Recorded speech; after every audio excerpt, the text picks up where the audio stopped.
What's happened to the hitting? Well, good pitching stops good hitting. I mean, we saw that. I mean, even it started in, out in Seattle, and then of course the Dodger games. They had to win the third game of that series, 14 innings, and again the Angels. They lost the first game. They came back and won the two. They go down to Tampa. That's a tough place to hit.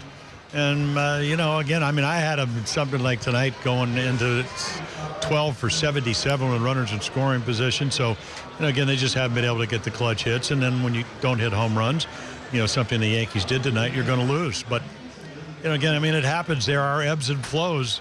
It's not flowing right now. It's like that sturgeon that Gary was talking about. It's not jumping out of the water and making any noise. Jimmy, tonight, Vance Worley, a respectable outing, actually. A couple of walks mixed in with a few hits.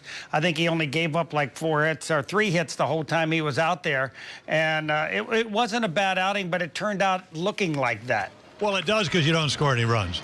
It's funny when, the Orioles have a chance in the second inning and they don't score.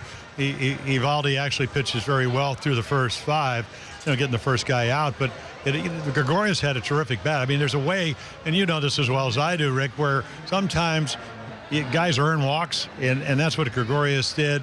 And then he got behind Castro. Castro looks like a pretty good high ball hitter, works the count into his favor, 3-1, and then last one on the upper deck. And then he would give up a run in the next inning. But, it's kind of like if, you're trying out for the track team and somebody, you're used to, you train running maybe, a 220, and somebody says, well, all of a sudden I want you to run a 440, or you've been running an 880, and they go, I want you to run a mile. When you don't start, his last start was back in April, a lot of times you just don't really know how you're going to feel from inning to inning. So, again, if you score 4 or 5 runs, the Orioles certainly are in this game.